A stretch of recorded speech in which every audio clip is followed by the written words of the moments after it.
Quantos amam a palavra de Deus? E porque amamos a palavra de Deus, nós nos prostramos diante dela agora, aos ensinamentos que procedem de Deus. Amém? Jesus tem uma promessa, ele diz que se vós estiveres em mim e as minhas palavras estiveres em vós, pedireis tudo e vos será feito. E pedireis tudo porque dentro da palavra de Deus é que a gente aprende a pedir. Vamos lá? Tem um livro um pouco difícil de achar aí, mas em nome de Jesus ele está aí na sua Bíblia, tá? O livro de Abacuque. Procure com fé aí que você vai encontrar ele, está aí. Abacuque capítulo 3, a gente vai ler do 17 até o 19. Dessa 1 hora que a gente tem de ministração, eu preparei uma mensagem para 20 minutos. A gente tem 40 para achar esse livro. Tem que perseverar, queridos. Deixa eu ver que eu posso ajudar aqui. Ele é depois de Naum, ajuda? E a resposta é Naum também, né? Naum ajuda. Ele é vizinho de Naum e vizinho de Sofonias. Olha lá, agora sim, né? Santo aplicativo de celular, né? Só colocar Abacuque, ele está aí. Abacuque é um profeta que ele vive. As coisas em sua nação não estão muito bem. E o cativeiro está muito próximo. Mas não é só por causa do cativeiro, é por causa da imoralidade, da violência que se estabelece na sua nação. Podemos fazer a leitura? Abacuque capítulo 3, versículo 17 a seguir, diz assim: ainda que a figueira não floresça, e nem haja fruto na vide, ainda que o produto da oliveira falhe, e os campos não produzam mantimento, ainda que as ovelhas sejam exterminadas, e nos currais não haja gado, todavia eu me alegrarei no Senhor, e exultarei no Deus da minha salvação. O Senhor é a minha força, toma os meus pés como os das corças, e me faz andar sobre os lugares altos. Só até aí. Senhor, em nome de Jesus, nós louvamos o seu nome que é santo, e nós fizemos isso nesse singelo louvor que apresentamos a Ti. Agora estamos diante da sua palavra e pedimos a iluminação do Teu Espírito, Deus. Que o Senhor possa estar trazendo agora aos nossos corações a sua vontade, ó Deus eterno, para as nossas vidas.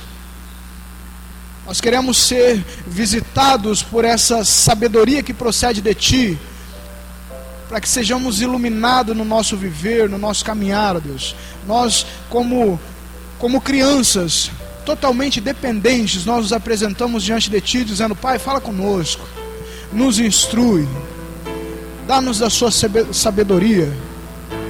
Fala ao coração de cada filho, que o seu Espírito tenha liberdade em nosso meio, para falar de forma individual. Às vezes essa palavra ministrada para tanta gente, de repente ela tem um sentido todo especial na vida de uma ou duas pessoas aqui, mas faça isso em nosso meio, papai, em nome de Jesus, em nome de Jesus, amém? Como eu já disse, o profeta Abacuque, ele vive em um tempo não muito tranquilo. Abacuque ele é um homem chamado por Deus em uma época bastante complicada da sua nação. Ele é chamado para profetizar, para ser um homem de Deus em uma época onde o caos está estabelecido em sua nação. Quando a gente lê do versículo 2 até o 4 do capítulo 1, quando ele começa o seu livro, ele vai falar de violência, ele vai falar de maldade, ele vai falar de um monte de coisas que está acontecendo na sua nação. E ele diz para Deus: Deus, olha, não combina isso com o Senhor. Tudo aquilo que está acontecendo, todo esse caos estabelecido na terra, não tem nada a ver com a sua presença, com aquilo que tu és. Irmãos, essa é uma mensagem muito apropriada para os nossos dias. Nós vivemos em uma época onde esse tipo de coisa não é novidade para nós. Nós vivemos uma época de pouca verdade, Nós vivemos uma época de muitos relacionamentos, mas de pouco relacionamento com qualidade. Por causa da falsidade, por causa de um monte de coisa, por causa da inveja e várias outras coisas. Nós vivemos em nossa sociedade e às vezes até no nosso círculo mais próximo, um caos estabelecido. E a gente sofre com isso. A gente chora com isso, de ver uma realidade que a gente não gostaria que tivesse acontecendo. E em todas as áreas que a gente olha. Quem aqui não se entristece diante daquilo que não consegue mudar? Quem aqui que muitas vezes não olha para a família e fala, não deveria ser assim? Ou olha para a nossa política, olha para o nosso governo, olha para a saúde ou para qualquer área da vida e fala, olha, não tinha que estar sendo assim. O nosso Deus não combina com isso que está acontecendo. Irmãos, nós vivemos uma época no nosso país que todo mundo fala, a gente está cansado de ouvir falar a respeito dessa crise e de um desemprego que está às portas, e a gente fica assustado com tudo isso, mas a gente liga a televisão na sexta-feira à noite, a gente vê o Brasil esbanjando uma realidade que não tem nada a ver com a realidade que nós estamos vivendo hoje. Quem não assistiu à apresentação, né, a inauguração, ou como que fala a palavra melhor, a abertura das nossas Olimpíadas, ou da Olimpíada aqui no Brasil, e mostrando, né, uma luxúria, mostrando um negócio exorbitante, que não é a nossa realidade hoje. É só olhar para as notícias que envolvem a área da saúde no Brasil, e a gente vai ver que existe uma grande insatisfação. Todo dia a gente está diante dessas notícias. É uma violência que não é vencida. E às vezes não é vencida porque não querem que seja vencida. Mas a desculpa é que falta investimento. Mas quando a gente olha, a gente teve há um tempo atrás a Copa do Mundo aqui de uma forma tremenda, né? E agora Olimpíadas de uma forma tremenda. E não tem nada a ver com a realidade do nosso país hoje. Não tem nada a ver com a realidade do nosso país hoje. O nosso país as capitais principalmente são extremamente violentas. Saúde precária, educação precária. E todo esse caos que a gente vê do lado de fora tem deixado as pessoas temerosas. Quem é que não fica preocupado com as notícias que recebemos todos os dias? A gente olha para as nossas crianças e fala, meu Deus, o que eles vão ver? Nós tivemos uma reunião aqui de manhã para falar a respeito do Ministério Infantil, e a gente colocou algumas coisas que é um desafio para os pais nos dias de hoje, de conseguir educar os seus filhos no caminho, na presença do Senhor. Tamanha é a oferta que o mal está oferecendo para os dias de hoje, e a gente fica assustado sem saber o que fazer muitas vezes. É um mal que está nos acuando, e a gente fica preocupado. Quem tem filho, quem tem criança, sabe disso.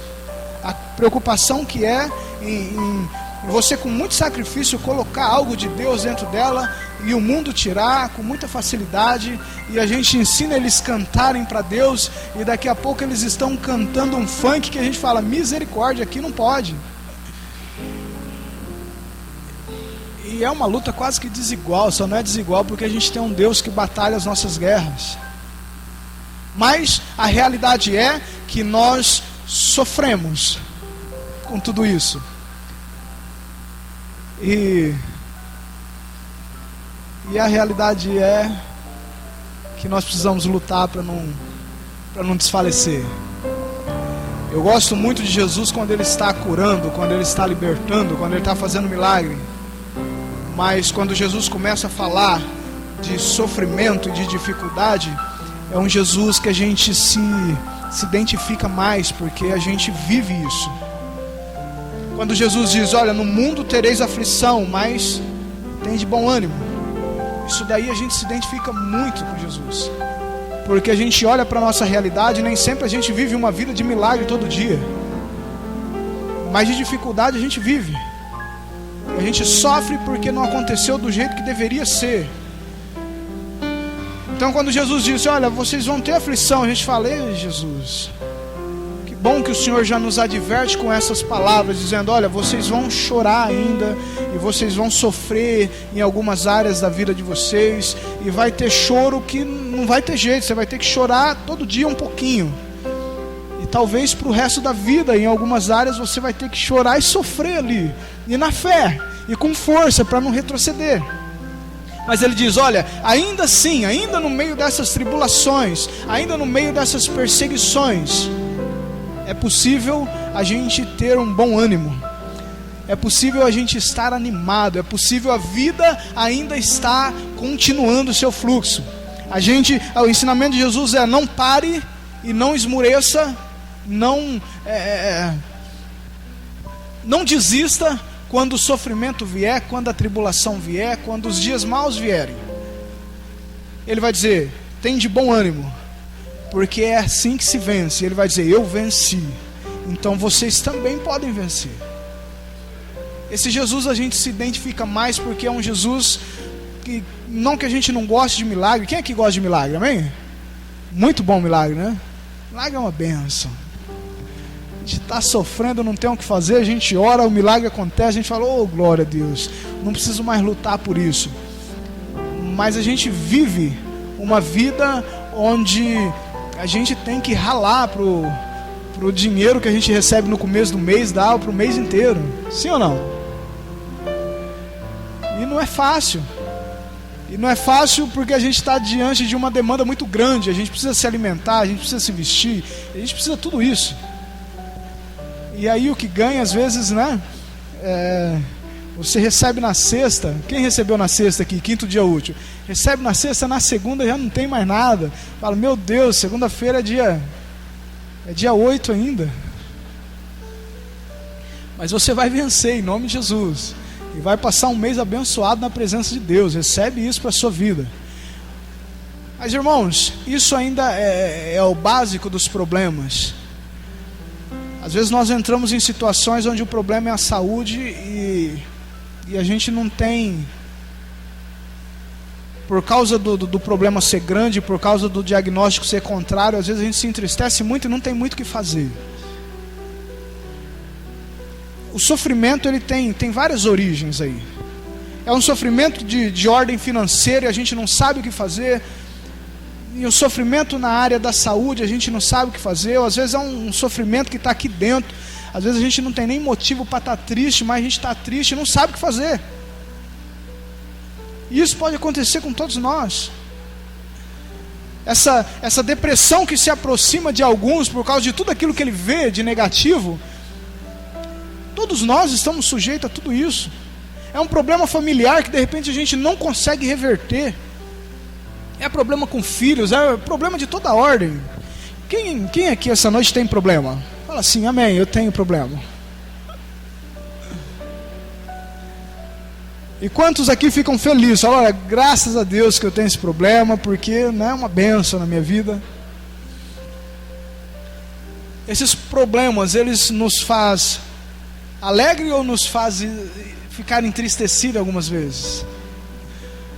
O problema faz a gente fazer um churrasco no fim de semana, ou faz a gente às vezes perder noite de sono.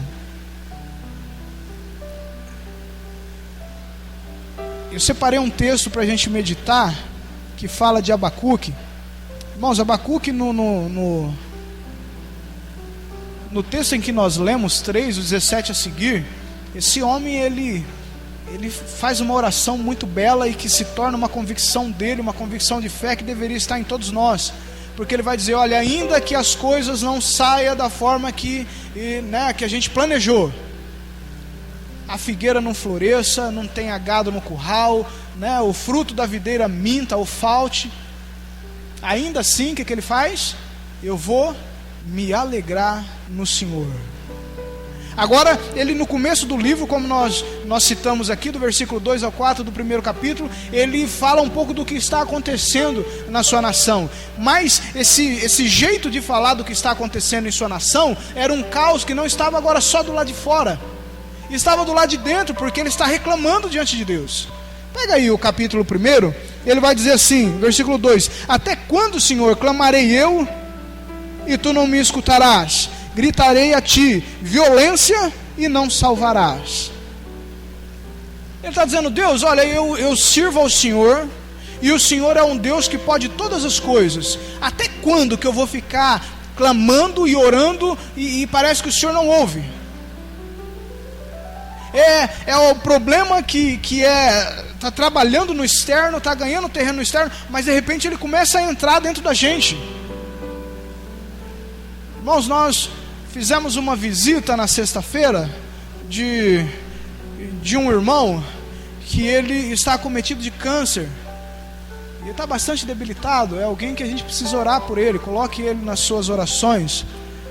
Nosso irmão Simar, ou Lucimar, é isso, querida? Lucimar. E a doença está no físico, está do lado de fora do ser.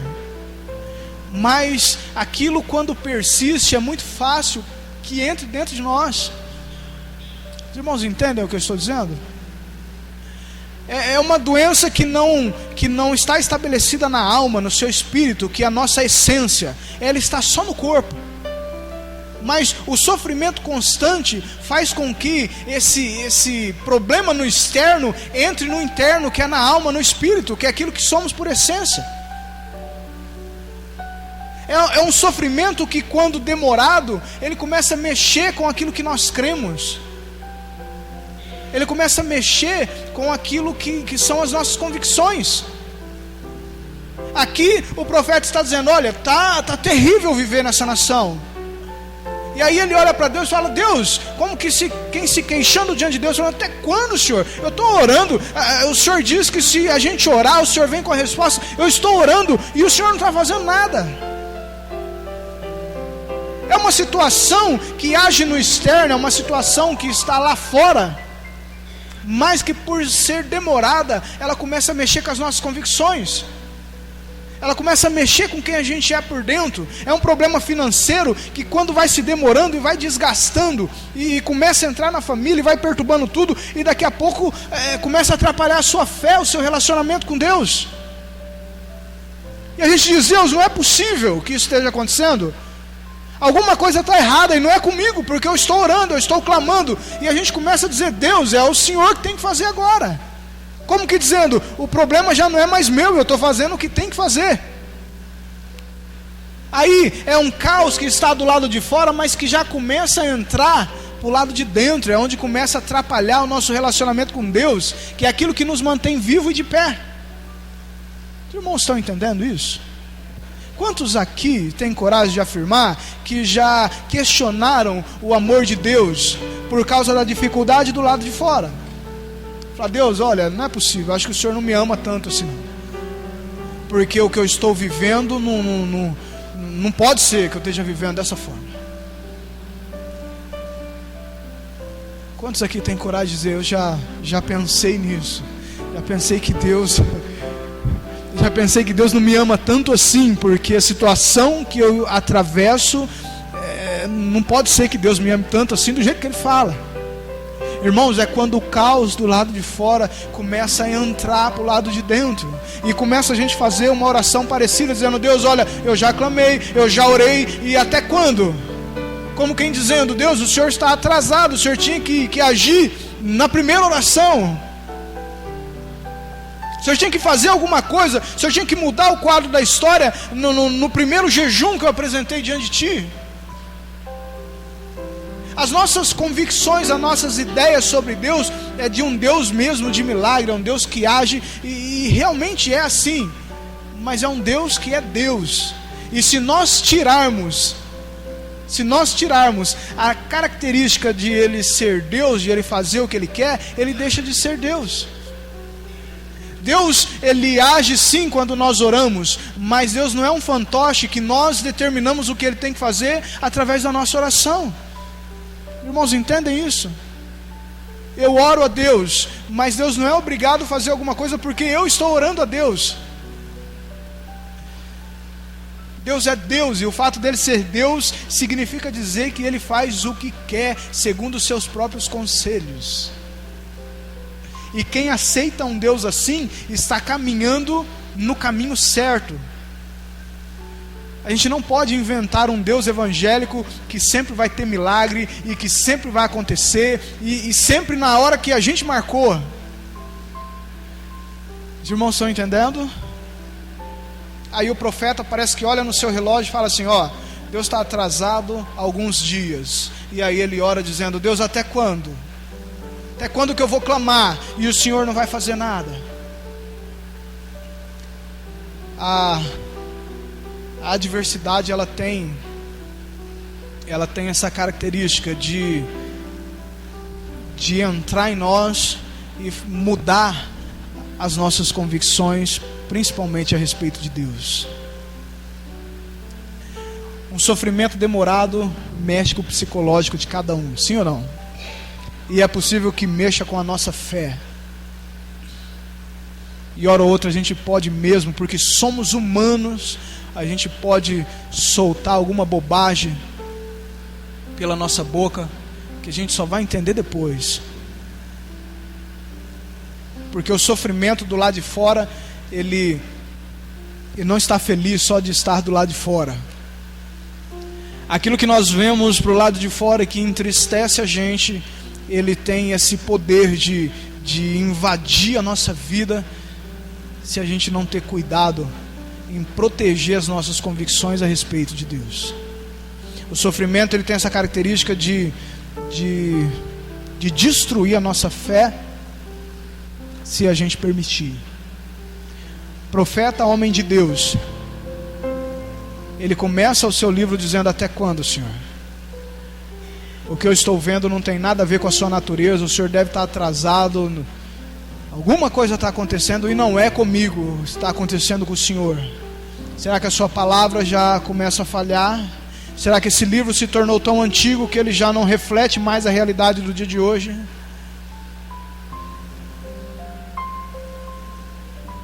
A gente tem um exemplo também na vida de outros homens que por causa do sofrimento eles esmurecem. Isso porque são homens.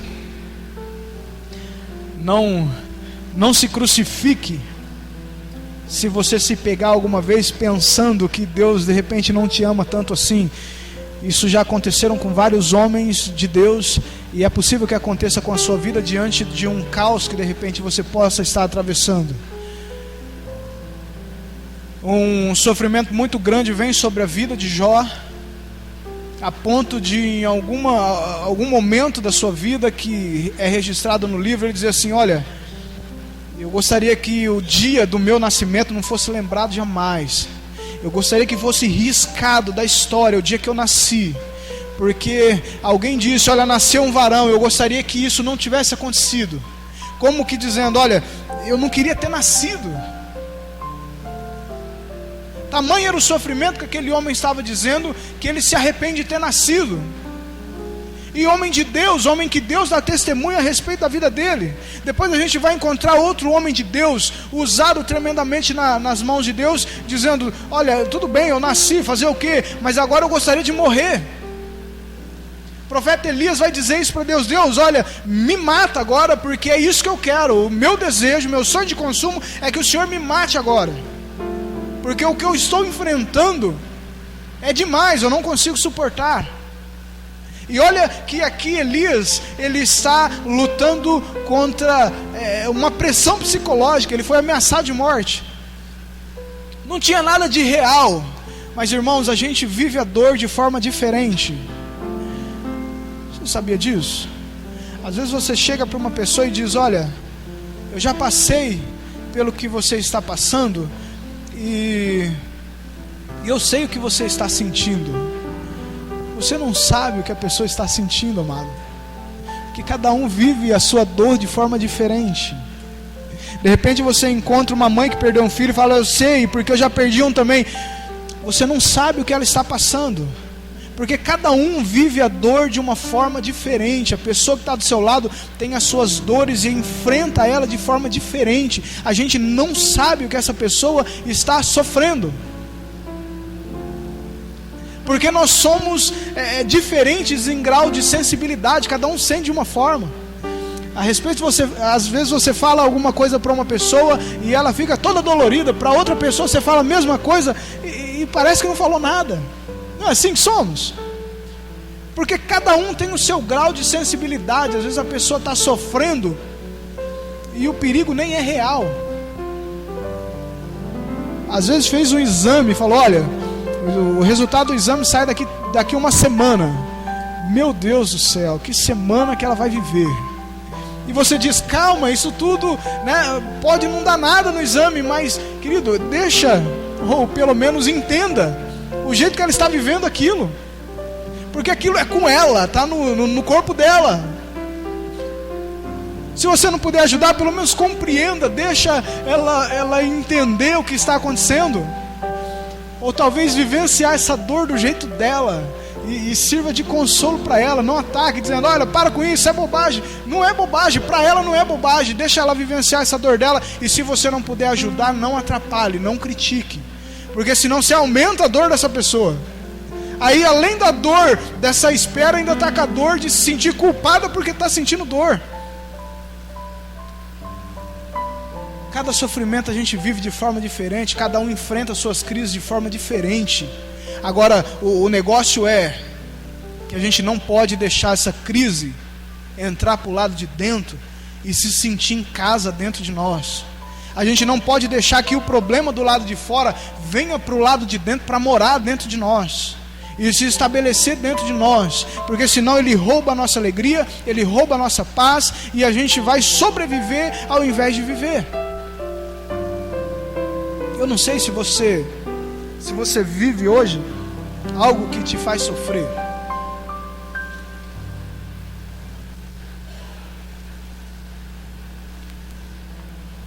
Não sei se você vivencia algo hoje que te faz chorar. Mas fato é, querido, você precisa lutar para que esse caos do lado de fora não entre para o lado de dentro, para morar dentro de você. Se você se sente abalado nas suas convicções a respeito de Deus, é necessário que trate-se isso. Isso não pode viver dentro de você, porque senão ele mina toda a sua força, mina toda a sua fé, e você deixa de viver para sobreviver. Eu quero dizer para você que é possível a gente estar cercado de terror, mas aqui dentro da gente a gente ter paz e a gente ter alegria. Os irmãos creem nisso? Creem que nós servimos um Deus que pode estar caindo o mundo para o lado de fora, mas dentro é outra história. Dentro existe paz e existe alegria. É como aquilo que aconteceu no Egito, onde a morte estava estabelecida para o lado de fora, todos os primogênitos morrendo, mas dentro da casa dos filhos de Deus, todos os primogênitos estavam dormindo um sono de paz, tranquilo, com a bênção de Deus. É possível nós estarmos no meio do caos, mas o caos não está no meio da gente.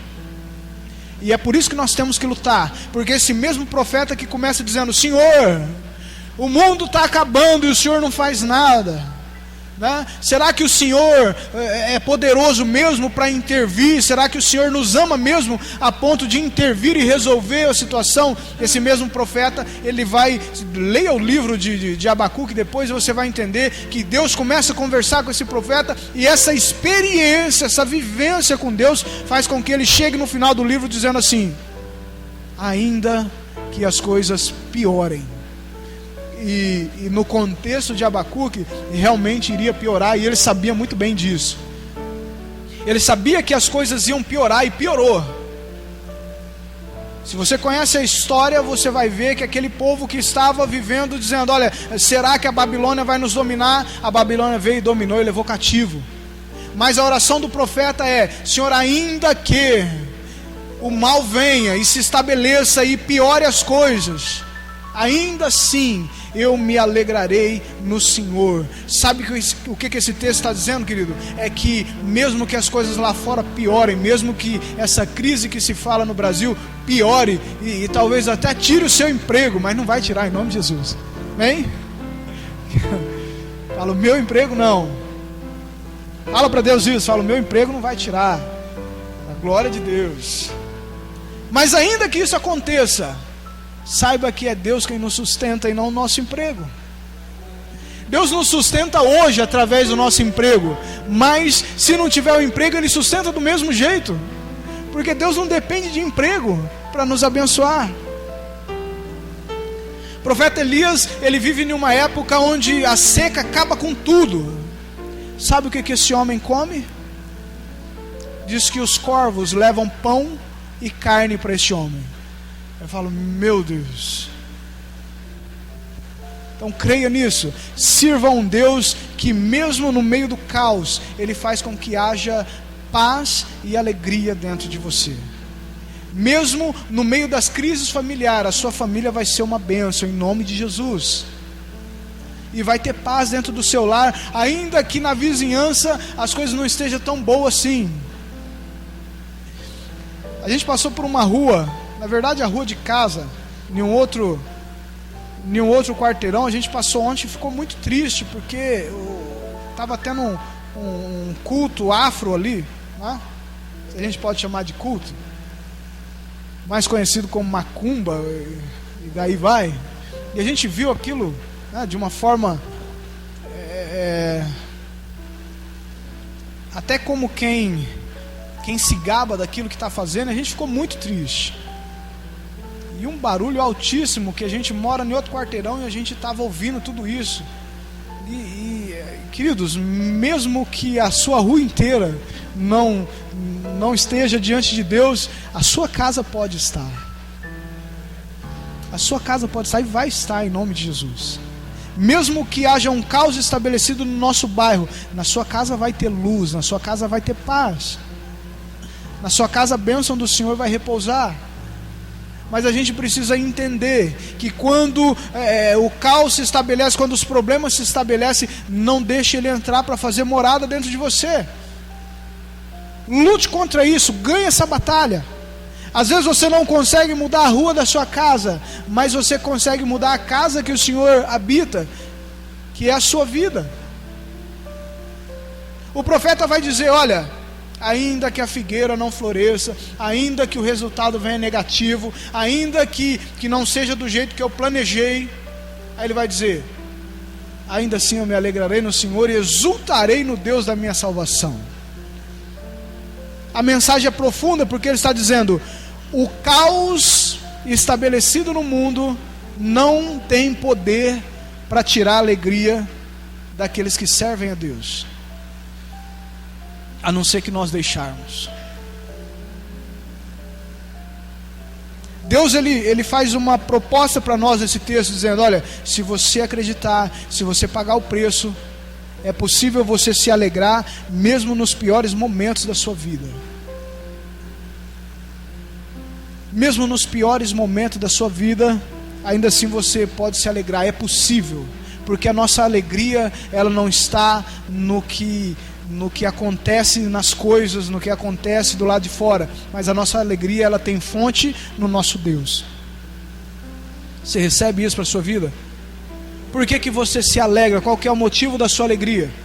Fala, minha alegria é porque eu comprei um carro. Ai, que pena que é só isso. A nossa alegria, ela tem raízes muito mais profundas.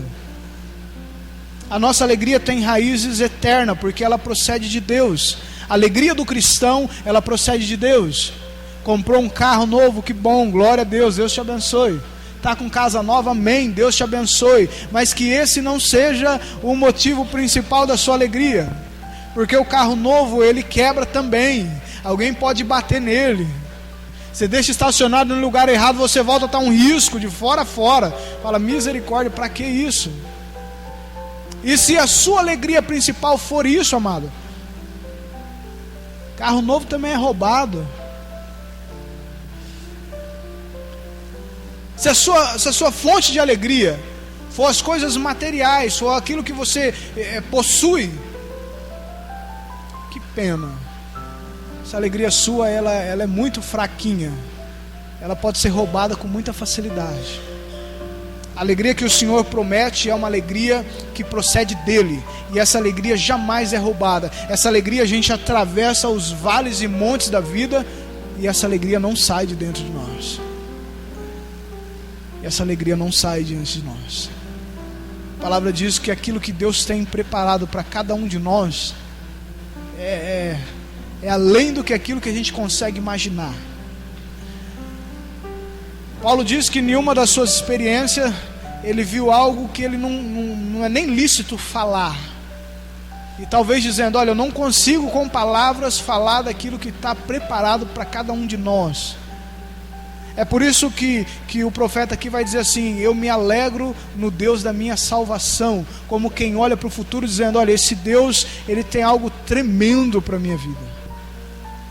E não é qualquer coisinha que acontece que vai se tornar o fim do mundo, o apocalipse da minha vida. Ser cristão não nos livra de problemas. Todos que estão aqui já entenderam isso? Ser cristão não te livra de problemas, não te livra de noites de choro.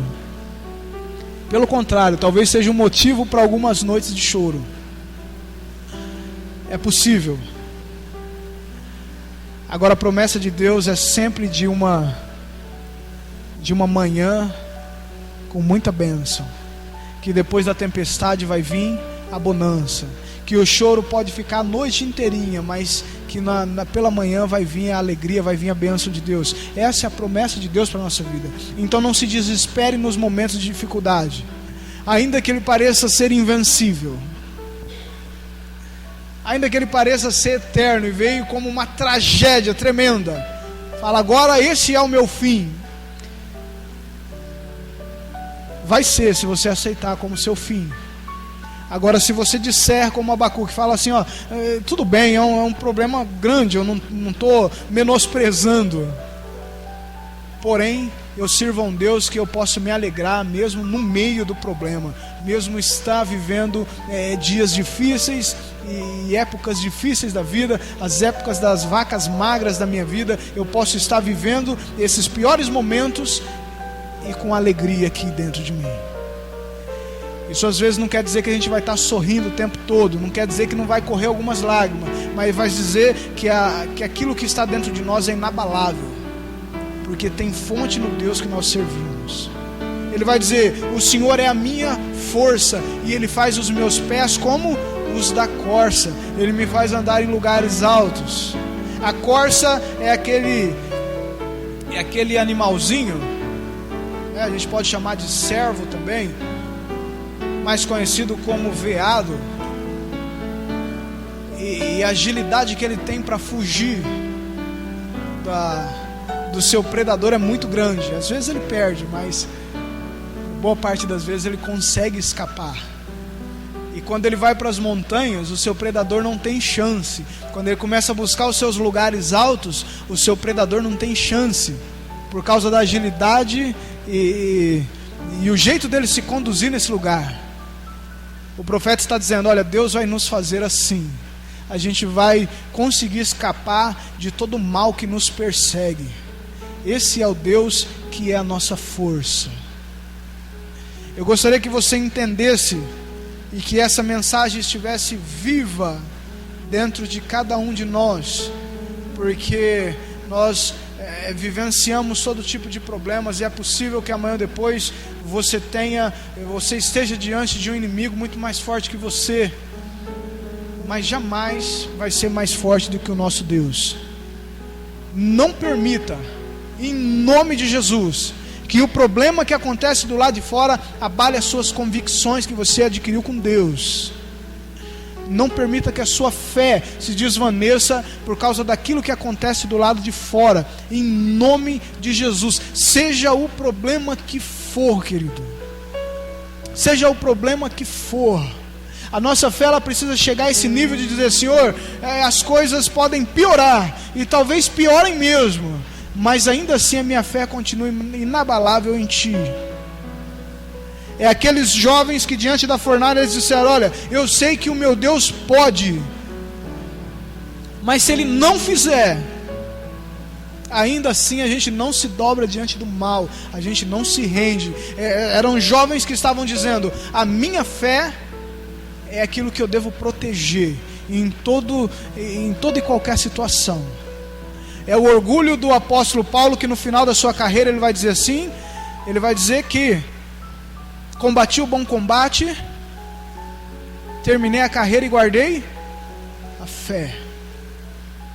Então não permita que os combates da vida, que a guerra que a gente vive, às vezes de forma diária, mexa com as suas convicções. O Deus que você serve é muito maior do que os problemas que você enfrenta. Quem recebe essa palavra para a glória de Deus? Não permita. Diga para a pessoa que está do seu lado, fala: olha, não deixe os problemas atrapalhar a sua fé, roubar suas convicções. Pode ser que as coisas não aconteçam mesmo do jeito que você planejou. Talvez você fez sonhos e alguns planos e no meio da caminhada você fala: poxa, não deu.